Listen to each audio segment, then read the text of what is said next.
សូមកោតថ្វាយបង្គំព្រះធរាធរគ្រប់ព្រះអង្គជាទីគោរពនិងជាទីសក្ការៈសូមគោរពពាក្យខ្មិននិងអ្នកចូលរួមទាំងអស់ជាទីគោរពនិងជាទីរាប់អានសូមស្វាគមន៍បងប្អូនដែលមកថ្ងៃនេះនិយាយអំពីតុកមូលនៃបង្កើតរដ្ឋាភិបាលក្រៅប្រទេសក៏បានដែរខ្ញុំមាន slide ប៉ុន្តែគេនិយាយអស់ហើយប៉ុន្តែខ្ញុំព្យាយាមនឹងនិយាយបែបម៉េចដើម្បីកុំឲ្យជន់សាច់រឿងខ្ញុំមានតែ4ចំណុចទេទី1គឺខ្ញុំនិយាយអំពីរដ្ឋធម្មនុញ្ញដែលអ្វីដែលអាដាមកិនភៀបាននេះហើយទី2គឺនិយាយអំពីចលនាតស៊ូនៅក្រៅស្រុកទី3សង្គ្រាមនៅក្រោយសម័យអង្គរ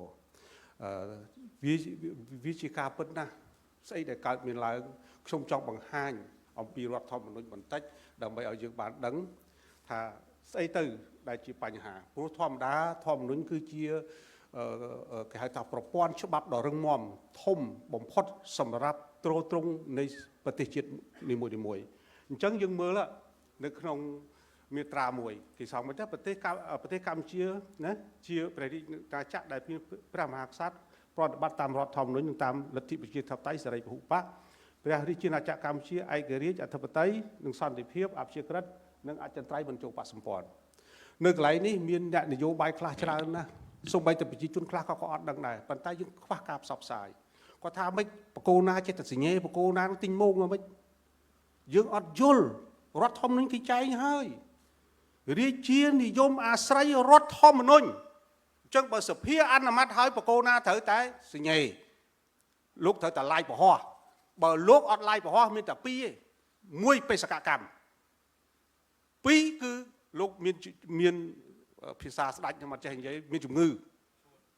បាទប្រឈួនបាទប្រឈួនខ្ញុំមិនសូវបាទប្រឈួនអញ្ចឹងវាទៅមានអាហ្នឹងបើអត់អាហ្នឹងគឺអត់បានទេ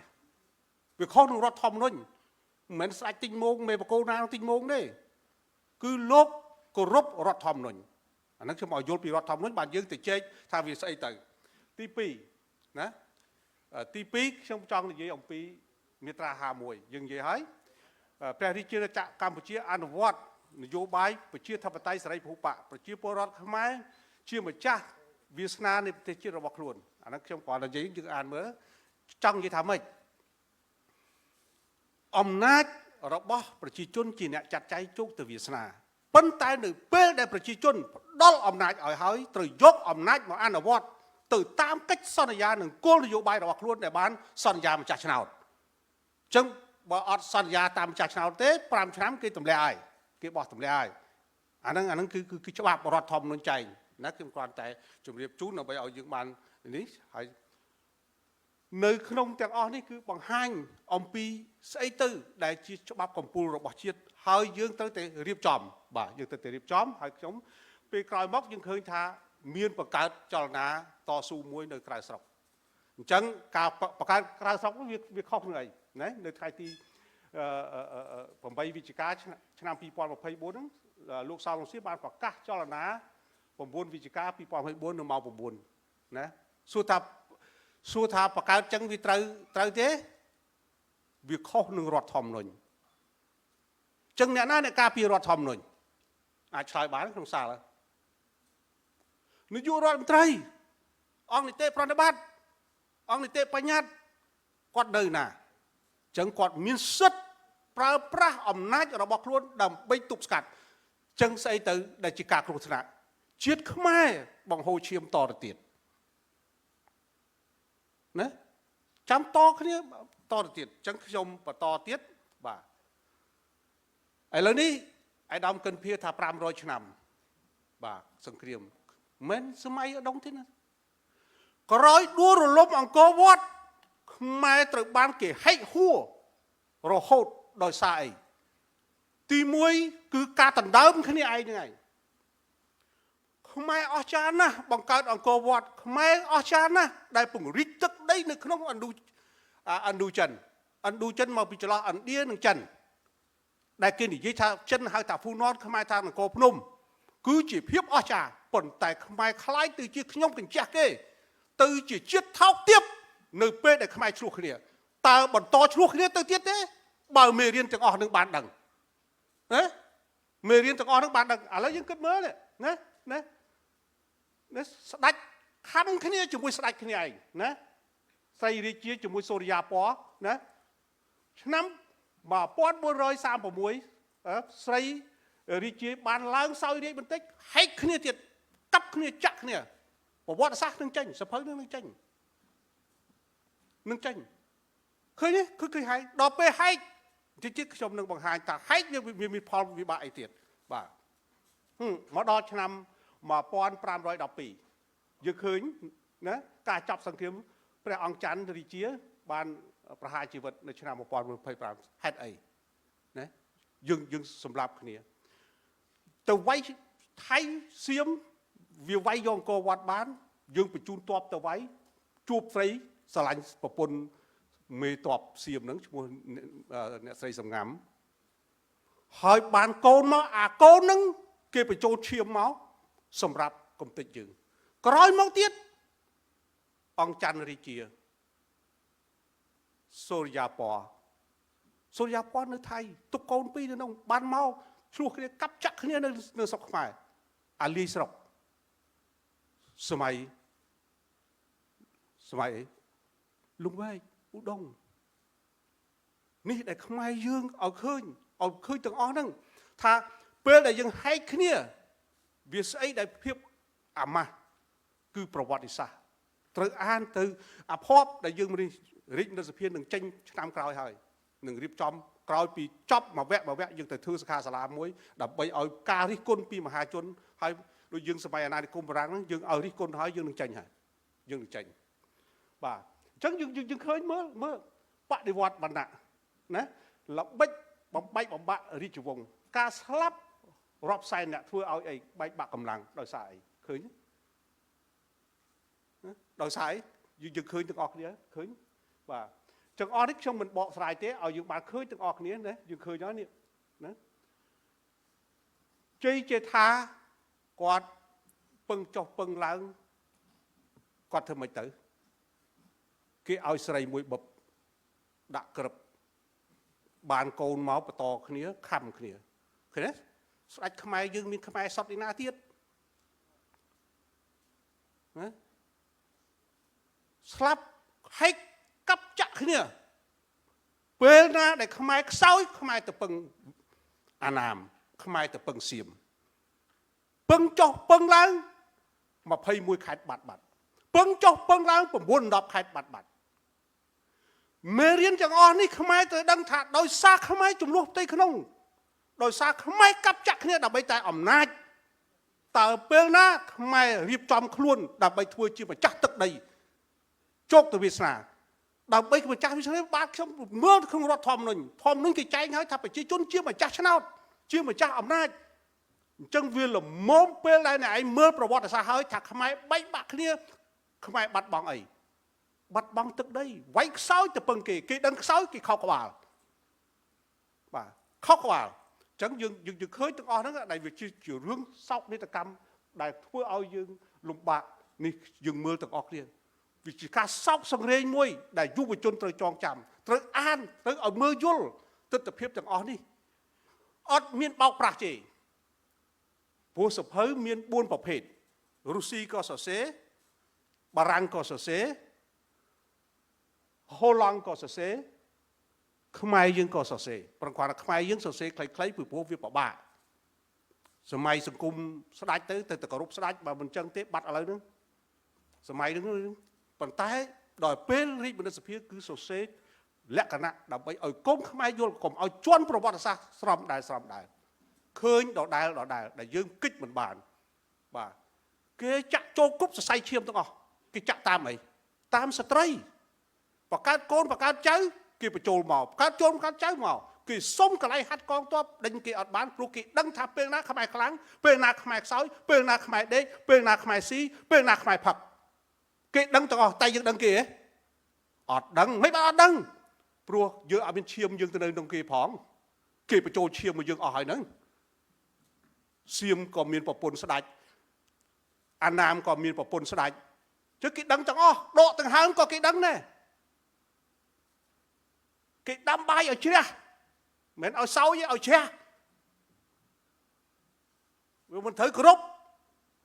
ជាតិសាសន៍មួយអាលាយដោយសារតែបែកបាក់គ្នាវាដល់ពេលខ្មែរត្រូវចេះស្រឡាញ់គ្នាត្រូវចេះកែរបស់ខ្លួនបាទខ្ញុំគ្រាន់តែផ្ដល់អានឹង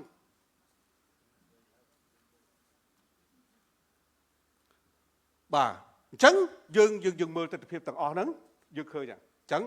ខ្ញុំគ្រាន់ជម្រាបជូនថាក្រោយមកយើងមានដោយអាយដាមកិនភៀមានភាសាអញ្ចឹងយើងមានកិច្ចព្រមព្រៀងទីក្រុងប៉ារីសកិច្ចព្រមព្រៀងទីក្រុងប៉ារីសនេះដែលធ្វើឲ្យ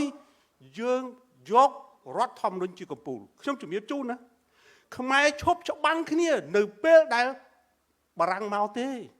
អរគុណបារាំងទៅទោះបីវាអាណាព្យាបាលវាអាណានិគមក៏ដោយខ្មែរឈប់វាយគ្នាឈប់កាប់ចាក់គ្នាស្ដាច់ឈប់ហែកគ្នាស្ដាច់ហែកតកូលគ្នាទៅវិញទៅមកដោយសារតែបារាំងទេបារាំងមកធ្វើអាណាព្យាបាលនៅឆ្នាំ1000មុនដំបូងគឺមកដល់ជាន់ទឹកដីកម្ពុជានឹងដោយមានការធ្វើចិត្តម៉ាយរបស់អង្គឌួងនៅឆ្នាំ1859ដល់ឆ្នាំ1863បារាំងបានដាក់អាណាព្យាបាលនៅឆ្នាំ1884បារាំងបានដាក់អាណានិគមយើងអត់ដែលមានសង្គ្រាមទេយើងយកដីពីអាណាមវិញពេលដែលបារាំងចូលមកអង្គឌួងទៅយកពន្ធសាស៊ុយសាកពី21ខេត្តវិញបានទាំងអស់យកពី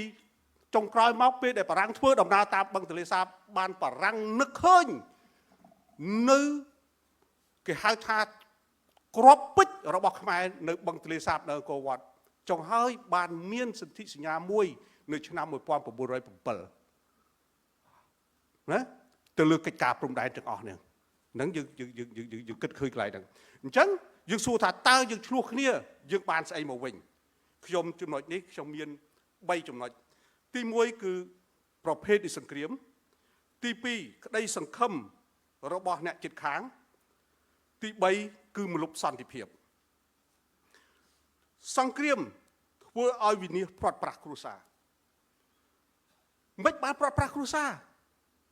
អើយយើងឃើញហើយពីសម័យក្រោយដួលរលំអង្គរមកខាងនាំទ័ពរាប់ពាន់អ្នកមកខាងនាំទ័ពរាប់ពាន់អ្នកមកច្បាំងខ្មែរគ្នាឯងបង្ហូរឈាមដល់បង្ហូរឈាមអស់មិនទៅគេមកដល់ខោកក្បាលយកតែម្ដងអ្នកជិតខាងគេដឹងគេមកខោកក្បាលយកតែម្ដងស្រួលទេស្រួលហេតុអីបានស្រួលដោយសារយើងបែកបាក់ផ្ទៃក្នុងទី2តើមនុស្សពីការពេលណាសង្គ្រាមកើតឡើងពីការ3ទី1ពីការចិត្តទី2ពីការរូបរាងកាយទី3គឺពីការភ្នែកនេះគេថាគ្មានចក្ខុវិស័យពីការចិត្តអីមិនវាព្រាត់ប្រាសប្តីប្រពន្ធកូនប្តីលែងមានហើយមនុស្សស្រីកាន់តែច្រើនមនុស្សប្រុសតិចដោយសារសង្គ្រាមពីការចិត្តលែងធ្វើអីកើតធ្វើដើម្បីអ្នកណានេះហើយដែលធ្វើឲ្យយើងគិតគូរឡើងវិញទី3ធ្វើឲ្យសង្គមបែកបាក់ឃើញគេបែកចែកខ្មែរលើខ្មែរក្រោមខ្មែរកណ្ដាលចុងក្រោយខ្មែរសរិននិយាយភាសាថៃខ្មែរក្រោមនិយាយភាសាវៀតណាមអាខ្មែរកណ្ដាលនិយាយអង់គ្លេសឃើញទេដល់ពេលណាដែលខ្មែរត្រូវរួបរวมគ្នាដើម្បីផលប្រយោជន៍សង្គមនេះដែលយើងត្រូវគិតពិចារណាទាំងអស់គ្នាបងប្អូនមរតកបងប្អូនទៅតែខំទាំងអស់គ្នាដើម្បីផលប្រយោជន៍ជាតិសាសន៍យើងចំណុចទី4ធ្វើឲ្យធនធានមនុស្សត្រូវបានបាត់បង់ព្រះគោព្រះកែវព្រះគោប្រែថាឯកសារព្រះកែវប្រែថាបញ្ញវន្តគេយកអស់បញ្ញវន្តគេកំទេចអស់ឯកសារល្អហើយដែលដូនតាយើងបានចារនៅក្នុងសិលាចារឹកដែលទុកបន្សល់ឲ្យកូនខ្មែរបានចងចាំបើកុំមានសិលាចារឹកមិនលាយអស់ហើយឃើញទេបដោះមិនកើតអ្នកចេះមកដល់មកពុបណាយើងអរគុណណាស់ដែលរដ្ឋាភិបាលផ្ដល់ឱកាសឲ្យមានរាជនិតសភាបង្កើតគំនិតព្រោះបញ្ញវន្តមិនធ្វើទេនយោបាយតែគេធ្វើគំនិតបង្កើតគំនិតបង្ហាញគំនិតរឿងអ្នកនយោបាយយកទៅអនុវត្តទៅយកមិនយកជាសិទ្ធិរបស់អ្នកនយោបាយអាហ្នឹងដែលយើងបង្ហាញអំពីទស្សនវិជ្ជាចំណុចទី5ធ្វើឲ្យខ្មែរខ្ទេចខ្ទីហេដ្ឋារចនាសម្ព័ន្ធចឹងបានខ្ញុំឲ្យសភាសិទ្ធស្ពានសម័យអង្គរទ្រខ្មែរគ្រប់សម័យកាលណាក៏ខ្មែរអាចប្រើស្ពានអង្គរបានដែរ ឡាន45ក៏អីក៏អាចចូលបាយ័នបានដែររកក្រោះ52តោនក៏អាចបើកនៅលើស្ពានកំពង់ក្រីបានដែរចឹងមានន័យថាម៉េចមានន័យថាខ្មែរអស់ចាណាស់ប៉ុន្តែខ្មែរត្រូវបានបែកបាក់ត្រូវបានកំទេចគេហែកប្រាសាទយើងទៅមើលនៅចម្ប៉ាយើងទៅមើលនៅខ្មែរសរិនស្រក់ទឹកភ្នែកនេះដែលយើងត្រូវរួមគ្នាគិតរួមពិចារណាខ្ញុំដឹងថាទៅណាមកណាជាការប្រុងប្រយ័ត្នប៉ុន្តែខ្ញុំចង់ឲ្យយុវជនដឹងយុវជនចេះដើម្បីរក្សានៅមរតកដូនតាយើងបាទព្រោះគេចាក់ឈាមចូលគ្រប់ទាំងអស់ចាក់ឈាមគ្រប់ទាំងអស់គេអាចនិយាយភាសាគេស្ដាប់បានទាំងអស់តែគេនិយាយភាសាយើងចឹងបានយើងរាជមនសិភាពក៏មានបំណងចង់បង្រៀនភាសាថៃភាសាវៀតណាមដែរតែបង្រៀនបញ្ញវន្តមិនមែនបើកជាសាធារណៈទេដើម្បីឲ្យយល់ឲ្យដឹងគេដឹងពីយើងតែយើងអត់ដឹងពីគេកាលណាយើងមិនដឹងពីគេគេអាចធ្វើអីក៏យើងបានដែរណាគេដាំបាយតាំងពីស្ដាច់រហូតដល់រាសឲ្យបាយហូបសម័យមុនណាសម័យឥឡូវប្រហែលអញ្ចឹងដែរក៏មិនដឹងវាដល់ពេលដែលខ្មែរគ្រាន់តែបន្លែមិនចេះដាំហូបខ្លួនឯងទៅដឹកមកទាំងពូនខ្មែរមានត្រីទៅដឹកត្រីពីគេមកច្រាស់អស់នោះណាស្រក់ទឹកភ្នែកណា6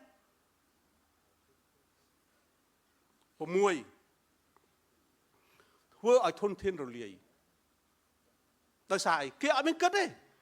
គេធ្វើឲ្យយើងរលាយដើម្បីងាយស្រួលគេបង្វែរកាលណាយើងខ្វះធនធានយើងខ្វះធនធាន3ទី1ធនធានធម្មជាតិទី2ធនធានមនុស្សទី3ធនធានអីធនធានមកពីខាងក្រៅណាគេធ្វើឲ្យយើងកាន់តែក្រធ្វើយើងកាន់តែខ្សោយគេងាយស្រួលបង្វិលយើងធម្មតាទេជំនាន់យើងពេលដែលយើងអត់ពេលយើងហេវគេឲ្យបាយតែម្ដុំអរគុណណាស់ព្រះជាម្ចាស់ដែលបានឲ្យខ្ញុំអ្នកមានគុណណាស់ណាតែបើយើងអ្នកមានឲ្យបាយម្ដុំគេថារស់ដើម្បីស៊ីគឺស៊ីដើម្បីរស់នោះអាស៊ីដើម្បីរស់នោះគេឲ្យមកគឺបានប៉ុនមកចុះខ្មែរដែលជាប្រទេសបង្កើតសពគ្រប់មានទាំងអស់ព្រះប្រទានមកមានទន្លេសាបមានទន្លេមេគង្គមានបឹងមានស្ទឹងមានអូរមានបលាយរឿងអីទៅយើងបន្តទិញរបស់គេហេតុអីក៏យើងមិនបង្កើតកម្លាំងផលិតនេះដែលយើងត្រូវគិតពិចារណាទាំងអស់គ្នាចំណុចទី7ខ្ញុំស្រឡាញ់លេខ7តែអស់តែ7ខ្ញុំឈប់ហើយការបាត់បង់ពេលវេលាក្នុងការកសាងប្រទេសក្តីសង្ឃឹមមានពេលណាតែកសាងប្រទេសបើខំគ្នាហែកគ្នាចម្បាច់គ្នាអាមួយស្រែកនៅខាងក្រៅរំដោះងើបឡើងខ្មែរអត់មើលប្រវត្តិសាស្ត្រក្រោកឡើងតស៊ូវាយតកូលហ៊ុនទៅអញ្ចឹងតើឃើញទេការពីវាយតកូលស្ដាច់ខំគ្នាចុងក្រោយមកខ្មែរគេហែកយ៉ាងម៉េចឥឡូវមកឆ្លោះគ្នាអ្នកនយោបាយឆ្លោះគ្នាជាឱកាសអីគេហែក5ទី1គេហែកសេដ្ឋកិច្ចទី2គេហែកឲ្យខ្មែរពាក់មុខយៈដាក់គ្នាចោតថាខ្មាំងចោតថាសត្រូវចាប់ដាក់គុកភ្លាមអាមួយចូលទៅនេះនឹងដែលយើងត្រូវគិតពិចារណាអញ្ចឹងក្តីសង្ឃឹមរបស់អ្នកជិតខាងមិនទៅក្តីសង្ឃឹមគេទី1គេសប្បាយចិត្តណាស់នៅពេលដែលយើងឆ្លោះគ្នាឆ្លោះរាល់ដងកុំនិយាយពីសម័យស្ដេចសម័យ79នោះក៏បានដែរត្រីភាគីពឹងដីថៃជ្រកកោនអស់អាលីងត្បូងនៅបៃលិនអាលីងព្រៃមកខាងទៀតទៅពឹងវៀតណាមកាប់ឈើជូនខ្ទេចខ្ទីអស់ណាបាញ់នឹងមុខវាំងដើម្បីដឹកត្រីប្រាចេញទៅឥឡូវគេដឹកមកវិញបើមិនជឿម៉ោង10ទៅអង្គុយចាំផ្លូវពីដើមបុកដឹកម៉ោង7ពេលខ្ញុំនិយាយឥឡូវម៉ោង10បានដឹកផ្លូវហាណូយទៅមើលដល់ពេលខ្មែរត្រូវចេះរស់ខ្លួនឯង ឲ្យស្រឡាញ់ជាតិផងឈប់ខំគ្នាទៅគេសប្បាយចិត្តណាសប្បាយចិត្តណាគេសប្បាយចិត្តណាខ្ញុំដឹងថាខ្ញុំគ្រោះថ្នាក់ប៉ុន្តែខ្ញុំបានផ្ដាំកូនខ្ញុំរួចស្រេចហើយខ្ញុំបានផ្ទេរមរតកទៅឲ្យកូនខ្ញុំរួចហើយថាខ្ញុំនិយាយដើម្បីជាតិរបស់ខ្ញុំដើម្បីយុវជនកុំឲ្យយុវជននឹងដេកលក់នៅក្នុងគំនរដែលគេចង់ហែកយើងទី2ជំពាក់គុណគេសងគេឃើញទេស្ដេចយកប្រពន្ធវៀតណាមយកសងគេអស់21ខេត្តយកនាងសង្ងាំយកអស់9 10ខេត្តឃើញទេគឺមានស្អីណាគុណោបការៈស្អីទេណាតែគេជួយហើយគេយកហើយគេបានផលហើយគេមើលហើយកុំគិតអាហ្នឹងខ្មែរយើងត្រូវដឹងគ្មានអ្នកណាជួយយើងដោយអត់ប្រយោជន៍ទេសំបីតលោកនឹងមិនដាក់ចង្ហាន់ក៏មិនជួយដែរក៏មិននិយាយដែរទោះដាក់ចង្ហាន់ឲ្យបើមានកម្លាំងជឹកគ្មានទេព្រះអង្គនៅមុខហ្នឹងបានកណានិយាយអត់និយាយពីក្រោយព្រះអង្គទេអត់ចង្ហាន់បានអីទៅទេសនាមិនរួចអញ្ចឹងគ្មានជួយទេព្រះអង្គដោយសារតែគេឲ្យចង្ហាន់ដែរទេកុំគិតអញ្ចឹងមានតែយើងជួយខ្លួនយើងគ្មានអ្នកណាជួយយើងក្រៅពីយើងទេទី3យើងឃើញហើយថាគេប្លន់ទឹកដីយើងយ៉ាងងាយស្រួលបំផុតនៅពេលដែលយើងខ្សោយនៅពេលដែលយើងត្រូវការគេមិនមែនជារឿងទៅទេបងប្អូនស្រក់ទឹកភ្នែកទេនៅពេលដែលខ្មែរសរិនរំច្រៀងបទខ្មែរយើងស្រក់ទឹកភ្នែកទេនៅពេលដែលខ្មែរកម្ពុជាក្រោមនិយាយភាសាទៅដើមសឹងតែស្ដាប់មិនបាននឹងដែលយើងគិតខ្ញុំមិនឲ្យទេរក្សានឹងជាមេរៀនយើងមិនទៅយកខ្មែរសរិនវិញយើងមិនទៅយកកម្ពុជាក្រោមប៉ុន្តែជាមេរៀនរបស់យើងត្រូវរក្សាហ្នឹងយើងអភិវឌ្ឍអាខ្មែរដែលនៅ25ខេត្តក្រុងនេះឲ្យវាខ្លាំងឡើងឲ្យវារឹងមាំឡើងឲ្យស្រឡាញ់គ្នាឡើងកុំបានសញ្ជាតិនៅបារាំងហើយបានសញ្ជាតិនៅអាមេរិកក្រោកឈរឡើងវាយខ្មែរវាយដើម្បីអីឃើញខ្មែរអាលីដោយសារអីទេ5ឆ្នាំមានម្ដងអ្នកឯងធ្វើទៅបោះឆ្នោតទៅបង្កើតគោលនយោបាយមកវាដល់ពេលហើយកុំឲ្យខ្មែរហែកហួរគ្នាតទៅទៀតចំណុចមួយទៀតគឺពេលដែលបែកបាក់យើងមានជាតិសាសន៍មិនត្រូវគ្នាហើយគឺគេចាប់ផ្ដើមសម្រួចរបស់គេមកគេបញ្ចូលមកដើម្បីអីដើម្បីពង្រីករបស់គេ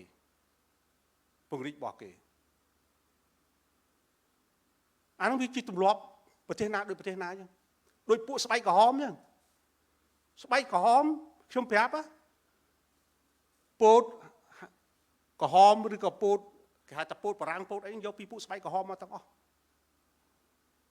ដោយសារឆ្លោះគ្នាពួកនឹងអត់ឆ្លាញ់គ្នាពួកស្បែកសទៅកំតិចបង្កើតសហរដ្ឋអាមេរិកមួយបានយ៉ាងស្រួលពួកស្បែកសទៅយកមេរោគទៅចម្លងឲ្យសម្លាប់យើងដូចគ្នាប្រយ័ត្នសុបាយចិត្តណាឡើងឡានទៅណាទៅមើលពេទ្យនៅវៀតណាមទៅណាទៅពិនិត្យជំងឺនៅថៃមិនបានគេពិនិត្យស្រួលព្រោះហូបរបស់គេដឹងគេដាក់មកហើយគេដឹងព្យាបាលវាស្រួលអានឹងសិតតែជាជំងឺចំណុចទី3ស្អីទៅមលុបសន្តិភាពដើម្បីមានមលុបសន្តិភាពយើងត្រូវមានអីយើងត្រូវមានការធនធានមនុស្សរបស់យើងបើគ្មានធនធានមនុស្សទេមលុបសន្តិភាពក៏មិនអាចកើតមានឡើងដែរពីព្រោះធនធានមនុស្សបានបង្កើតអ្វីទាំងអស់ទី1សេដ្ឋកិច្ចទី2ពង្រឹងវប្បធម៌ទី3ស្អីបរិស្ថានអ្នកចេះដឹងគេស្រឡាញ់ណាស់ទាំង3ទាំង4ហ្នឹងចំណុចទី2ការកសាងជាតិជាការចាំបាច់ ដើម្បីជាតិមួយរុងរឿងមានមលុបបានត្រូវការឯកភាពជាតិត្រូវការរួបរวมជាតិដើម្បីរួបរวมជាតិគឺមានស្អីច្បាប់រដ្ឋធម្មនុញ្ញជាច្បាប់កម្ពុជារបស់រដ្ឋជាមលុបជាខឿនដ៏អស្ចារ្យមួយសម្រាប់ឲ្យយើងត្រូវតែអនុវត្តអត់មែនអ្នកតូចជាប់គុកអ្នកធំរួចខ្លួនអ្នកមានរួចខ្លួនអត់ទេរដ្ឋធម្មនុញ្ញខុសកន្លែងណាគឺអនុវត្តរដ្ឋធម្មនុញ្ញច្បាប់ជាម៉ែត្រវាស់របស់មនុស្សទូទៅអានោះបានវាទៅរួចចំណុចមួយទៀតបញ្ហាដែលកើតមាននៅក្នុងឆាកអន្តរជាតិពេលណាយើងមានភាពរឹងមាំមលុបសន្តិភាពនឹងកើតមានឡើងគ្មានបរទេសណាចាក់ចូលបានទេចាក់ចូលតាមណាបើខ្មែរស្រឡាញ់ខ្មែររួបរวมគ្នាខ្មែរផ្ដល់ទៅឲ្យពិភពលោកបានដឹងថាអ្វីដែលខ្មែរអស្ចារ្យអ្វីដែលខ្មែរអស្ចារ្យគឺខ្មែរមានវប្បធម៌ខ្មែរមានផលិតផលរបស់ខ្លួនហើយផលិតផលរបស់ខ្មែរជាផលិតផលដ៏អស្ចារ្យមួយដែលពេលអ្នកឯងទទួលទានទៅអ្នកឯងមានស្នាមញញឹមអ្នកឯងមានសុខភាពល្អពេលនោះហើយដែលមលុបសន្តិភាពទាំងជាតិទាំងអន្តរជាតិគេមកជ្រកហើយគេមកសបាយប្រទេសយើងតូចណាស់ប៉ុន្តែប្រទេសយើងសម្បូរបែបប្រទេសយើងតូចណាស់ប៉ុន្តែយើងខ្លឹមប្រទេសយើងតូចមែនប៉ុន្តែយើងមានសក្តានុពលដែលអាចធ្វើឲ្យប្រទេសយើងក្លាយទៅជាដុំពេជ្រសម្រាប់ពិភពលោកបាននេះដែលយើងត្រូវការនឹងហើយដែលជាមលុបសន្តិភាព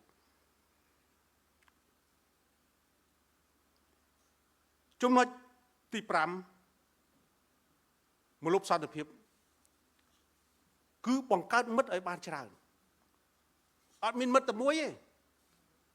ភាសានយោបាយគេហៅថាផ្កាចម្រុះពណ៌ជប៉ុនក៏បានកូរ៉េក៏បានចិនក៏បានអាមេរិកក៏បាន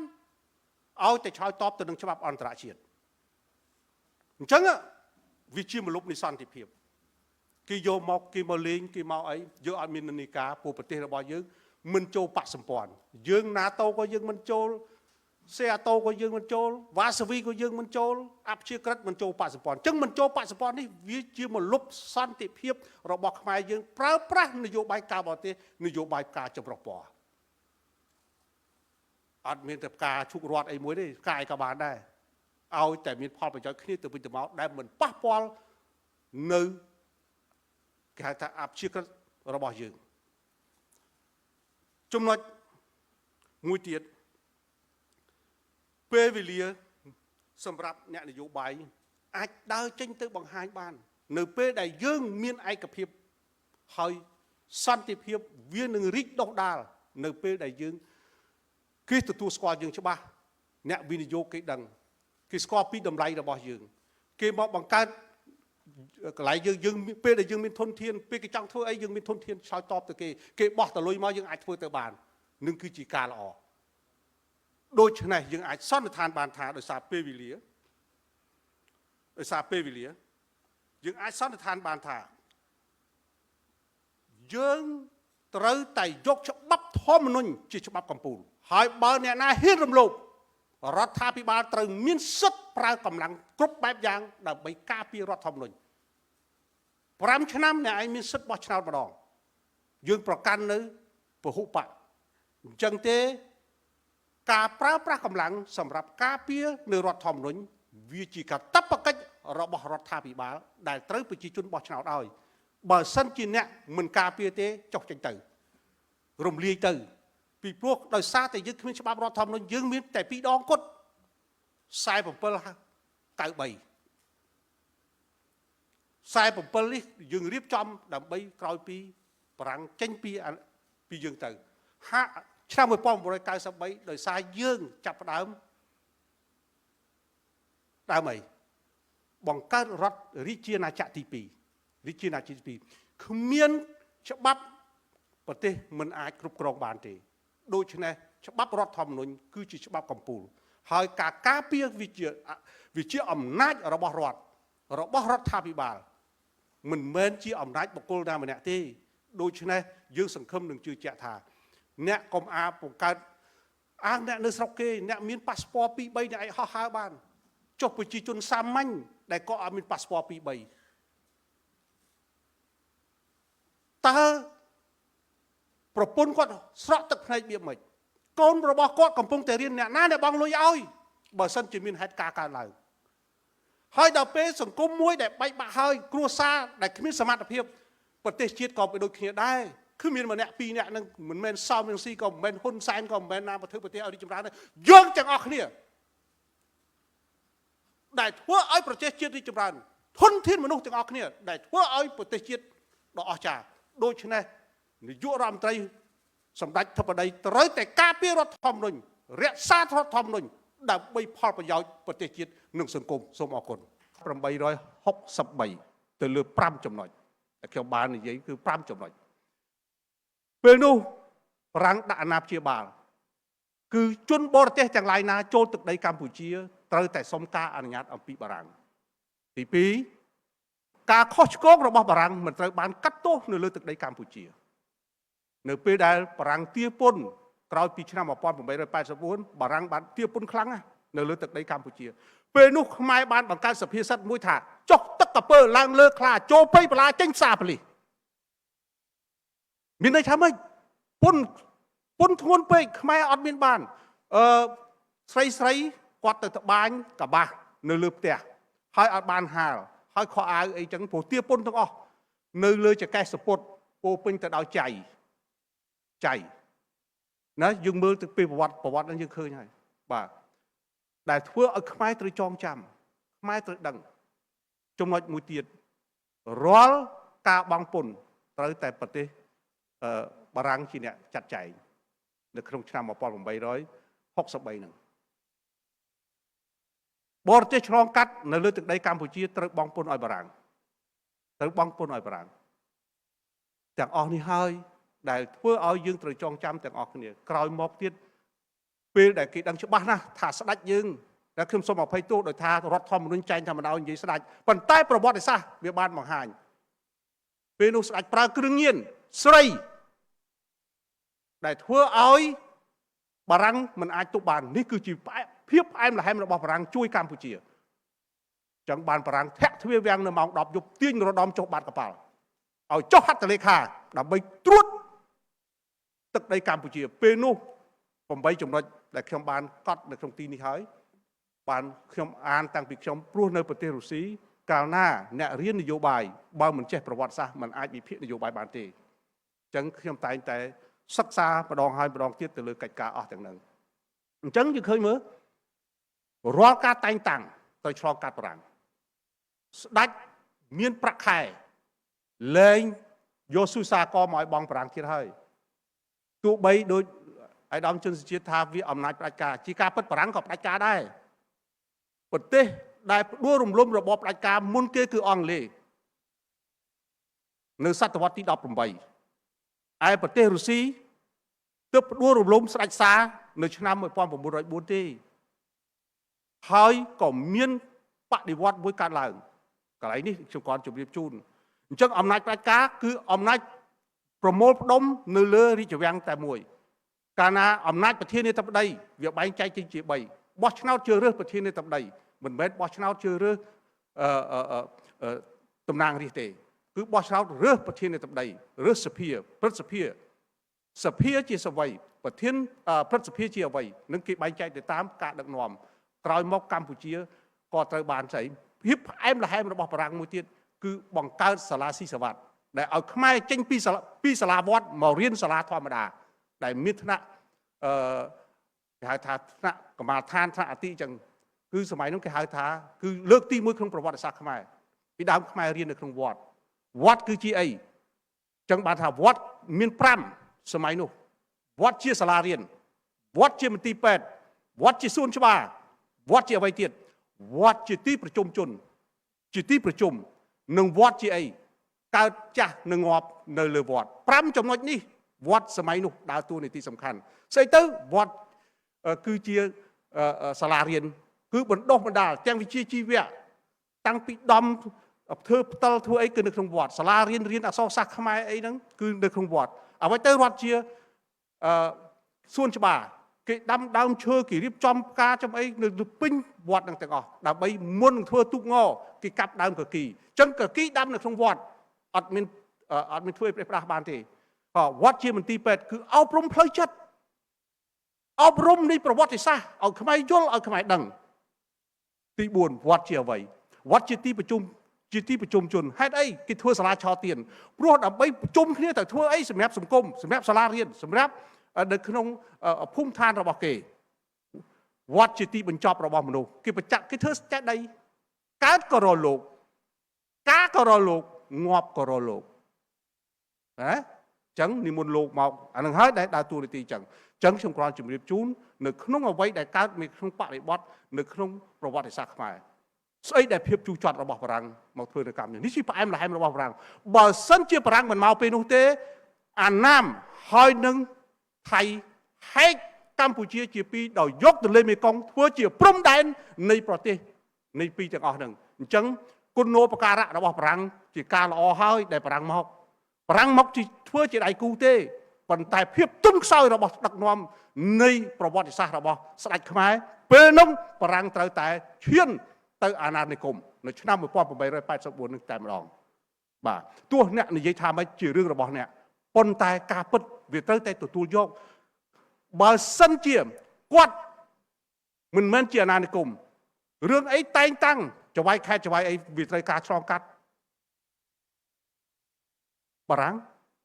ពន្ធនគរត្រូវឲ្យបារាំងយកទ័ពទៅច្បាំងនៅសង្គ្រាមលើកទី2មានសួរខ្មែរទេប្រមូលខ្មែរទៅហើយខ្មែរគ្រាន់តែស្លៀកពាក់ជាទាហានបារាំងធ្វើរឹកហួសទាហានបារាំងទៅទៀតណាឯកសារគេសរសេរខ្មែរមិនបានសរសេរបើខ្ញុំអានជាភាសានៅស្រុកគេខ្ញុំអានជារុស្ស៊ីគេថាគ្រាន់តែខ្មែរស្លៀកពាក់ជាទាហានបារាំងធ្វើរឹកជាងទាហានបារាំងទៅទៀតបាទយកទៅច្បាំងសង្គ្រាមលើកទី2ណាខ្មែរក៏មានលហែមទៅឲ្យជួយបារាំងវិញដែរពេលនោះដូចវាគ្មិនបានបង្ហាញហើយថាពេលនោះហើយសៀមថៃបានមកយកខេត្តវិញដោយសារជប៉ុនចូលមកជប៉ុនបានរៀបចំសានសង់នៅជិតយើងនេះស្អីគឺប្រលានយន្តហោះចាញ់ខ្មែរយើងទៅសានសង់អញ្ចឹងយើងឃើញថាអ្នកនិពន្ធយើងថាដោយបណ្ឌិតជាតិគាត់មានប្រសាសន៍ហើយថាបានសានសង់ផ្លូវដែកបានសង់ផ្លូវគមនាគមន៍ប៉ុន្តែអ្នកត្រូវចងចាំសភាសិទ្ធិរបស់ខ្ញុំមួយស្ពានសម័យអង្គរទ្រខ្មែរគ្រប់សម័យកាលថ្ងៃមើលស្ពានកំពង់ក្តីសម័យនោះអត់មានរកក្រោះទេសម័យនោះអត់មានឡានដឹក52តោនទេហេតុអីបានទទួលរកក្រោះបានទទួល52តោនបានហើយគ្មានទាំងប្រើដែកតែមួយសរសៃគ្មានផងហេតុអីខ្មែរយើងគឺជាភាពអស្ចារ្យមួយនៅក្នុងបដិបត្តិនៃការអភិវឌ្ឍប្រទេសបើប្រៀបធៀបសម័យបារាំងទៅសម័យនោះមិនបានសម័យយើងទេខ្មែរយើងធ្វើសាលាឆោទៀនគ្រប់កន្លែងដើម្បីឲ្យខ្មែរស្នាក់នៅហូបចុកនៅតាមផ្លូវដោយមិនសុំផ្ទះគេជ្រកនៅលើសាលាឆោទៀនខ្មែរមានពាងទឹកសម្រាប់ឲ្យខ្មែរផឹកដាក់ត្រឡោកដូងឃើញខ្មែរមិនមែនបោះថង់ចោលមិនមែនបោះកំប៉ុងចោលទេត្រឡោកប្រើហើយមកប្រើវិញបន្តទៅទៀតទាំងអស់នេះគឺដែលប្រវត្តិសាស្ត្រខ្មែរត្រូវចងចាំត្រូវដឹងក្រោយមកយើងឃើញច្បាស់ណាស់កន្លែងនេះសូមចងចាំហើយចាំទៀតបើសិនជាបារាំងគាត់ជាអាណាព្យាបាលមានសិទ្ធិទេកាត់ដីកូសាំងស៊ីននៅឆ្នាំ1949 21ខេត្តកោះត្រល់ខ្លាយជាកោះពូកួរមានសិទ្ធិទេអត់មានសិទ្ធិអញ្ចឹងអ្នកត្រូវទទួលយកការពិតប៉ុន្តែពេលនោះបើយើងខំមាត់បន្តិចអត់មាត់បន្តិចប៉ុន្តែយើងមិនអាចបានទេដោយសារថ្ងៃស្អែកនេះយើងទទួលនៅបុណ្យឯករាជ្យ9វិច្ឆិកាខំមាត់បន្តិចចាប់ដៃជាមួយពួកនឹងដើម្បីទប់សិនពីព្រោះខ្មែរយើងទៅច្បាំងយកកំភ្លើងឈើទៅច្បាំងទៅទាមទារឯករាជ្យកុំគិតបែបនោះការទទួលឯករាជ្យគឺការចុះខ្សោយរបស់បារាំងដែលត្រូវចាញ់សង្គ្រាមលើកទី2 បារាំងយកទ័ពទៅទប់ជាមួយអង់គ្លេសនៅប៉ូឡូញប៉ុន្តែទប់អាល្លឺម៉ង់អត់ជាប់វាយចូលទៅដល់ប៉ារីសសាល់ដឺហ្គោលរត់ទៅអង់គ្លេសChurchill បានជួយសាល់ដឺហ្គោលហើយពេលដល់ថ្ងៃនេះមានផ្លូវទឹកមួយរវាងប៉ារីសហើយនឹងឡុងរហូតដល់សប្តាហ៍ថ្ងៃនេះបទពិសោធន៍សង្គ្រាមលើកទី2ដែលបារាំងចាញ់អញ្ចឹងបារាំងចាញ់បារាំងធ្លាក់ដៃអស់ហើយអត់មានពេលណាបន្តតទេតែយើងត្រូវចាប់ដៃបារាំងសម្រាប់ទប់ពួកកុម្មុយនីសប៉ុន្តែយើងអត់ទប់ទេយើងចង់បានឯករាជ្យប៉ុន្តែយើងបាត់ដីដល់ទៅប្រហែលខែដោះស្រាយមិនទាន់ចប់ផងយើងចាប់ផ្ដើមទទួលយកឯករាជ្យដោយបិទភ្នែក21ខែអាហ្នឹងប្រវត្តិសាស្ត្រយើងទៅយល់ទោះបីជាខ្ញុំមិននិយាយសភៅនេះចេញក៏វាសរសេររឿងហ្នឹងដែរសរសេររឿងហ្នឹងដែរដែលខ្មែរទាំងអស់គ្នាទៅតែចងចាំខ្មែរទាំងអស់គ្នាទៅតែដឹងថាកុំលឿនពេកកុំចង់ពេកបើសិនគ្មានផលប្រយោជន៍សម្រាប់ជាតិកុំលឿនត្រូវតែយឺតបន្តិចចាប់ដៃជាមួយបារាំងចាប់ដៃមួយអាមេរិកត្រូវនិយាយសិនខ្ញុំប្រាប់បារាំងអត់ប្រើខ្មែរទេបារាំងប្រើចិនប្រើវៀតណាមឲ្យមកដាំកស៊ូប្រើចិនប្រើមកទាពុនឲ្យខ្មែរពីខ្មែរអើស្អីគេថាខ្មែរខ្ជិលយើងខ្ជិលមែនអត់បើយើងខ្ជិលយើងត្រូវតែកែដូនតាយើងសងសានកោវត្តបានយើងអត់ខ្ជិលតែឥឡូវយើងឈប់ខ្ជិលទៅយើងខំឧស្សាហ៍ខ្មែរដាំអីហូបបានខ្មែរទៅដាំនឹងដូនតាយើងសំបីតែទឹកលាងជើងមិនចោលផងលាងជើងដាក់ជីដើម្បីបេះជីមកទទួលទានវិញឥឡូវជីក៏ទិញគេដែរវាដល់ពេលខ្មែរខំដូរអេរយាបត់ឡើងទៅមុខផ្ទះយ៉ាងហោចក៏ដាំក្រូចឆ្មាមួយដើមទៅដាំដូងមួយដើមទៅគុំទិញគេមោទនភាពផឹកដូងប៉ុន្តែក៏មែនទេណានាំដូងចាញ់ចិនមកដាំខ្មែរចាប់ផ្ដើមត្រូវគិតពិចារណាអាណិតជាតិខ្លួនមោទនភាព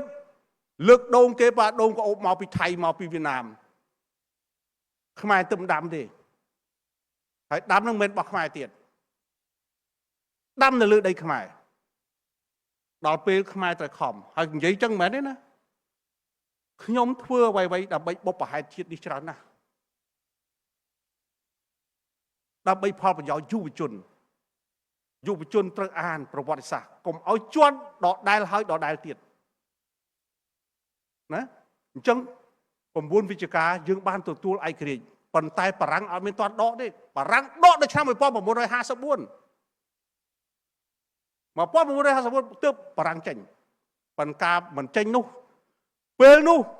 យើងយកកំភ្លើងឈើទៅច្បាំងបង្កើតខ្មែរអិសរៈជាពួកណាពួកក្រហមវៀតណាមត្រូវដឹងគុណខ្មែរអ្នកឯងបង្កើតផ្លូវលំហូជីមិញបានដោយសារអីដោយសារប្របាទនរោត្តមសីហនុព្រះបរមរាជរណកោដ្ឋដែលផ្ដល់ឱកាសឲ្យអ្នកឯងបង្កើតផ្លូវលំហូជីមិញហើយដឹកគ្រាប់ដើម្បីរំដោះវៀតណាមខាងត្បូងបើខ្ញុំជានាយករដ្ឋមន្ត្រីជាប្រធានាធិបតីខ្ញុំអត់ឲ្យខាតខ្ញុំជួយអាមេរិកវាយយកអាវៀតណាមកដាល់ទៀត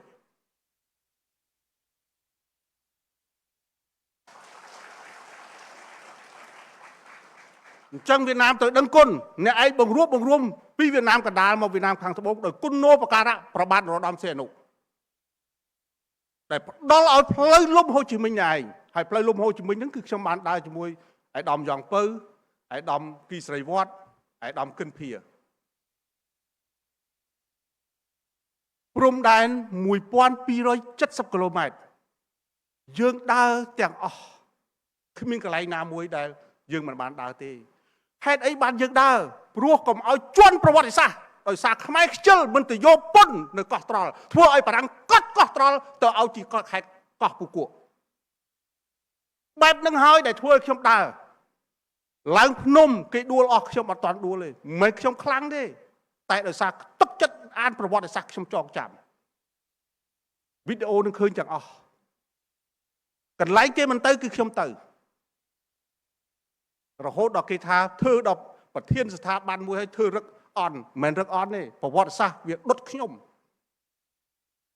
ឲ្យយើងធ្វើអ្វីដើម្បីផលប្រយោជន៍ប្រវត្តិសាស្ត្រដូច្នេះថ្ងៃនេះ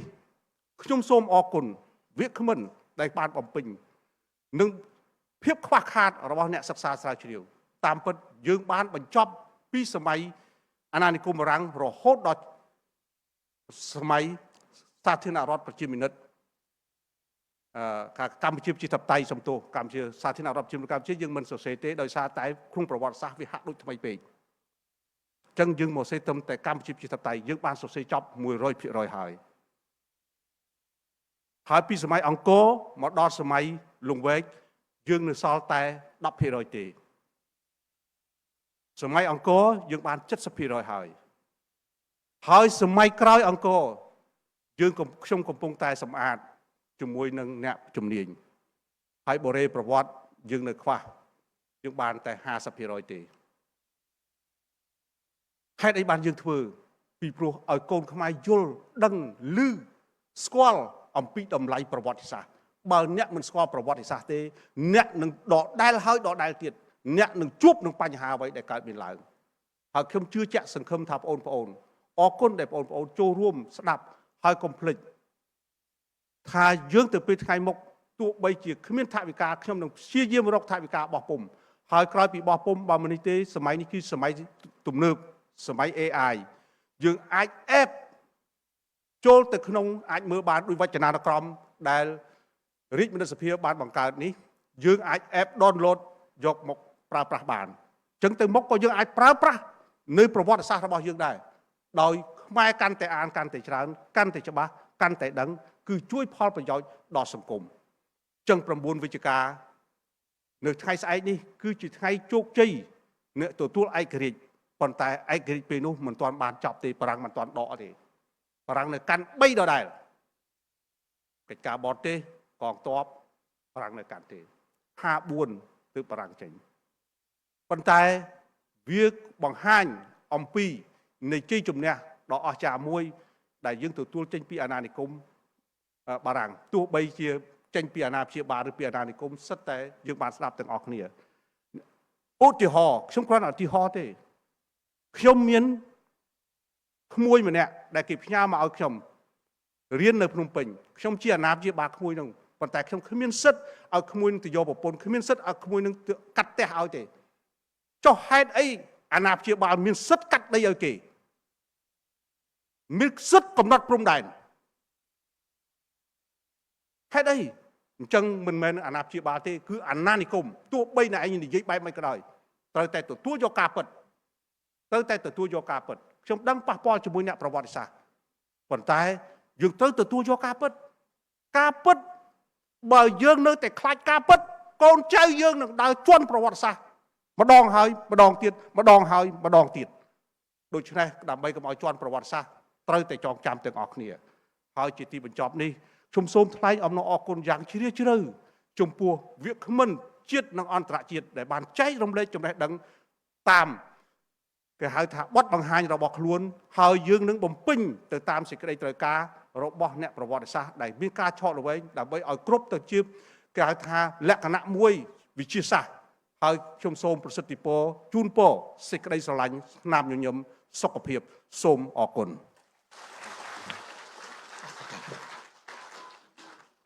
ភារកិច្ចរបស់យើងខ្ញុំរួមកម្លាំងជាធ្លុំតែមួយ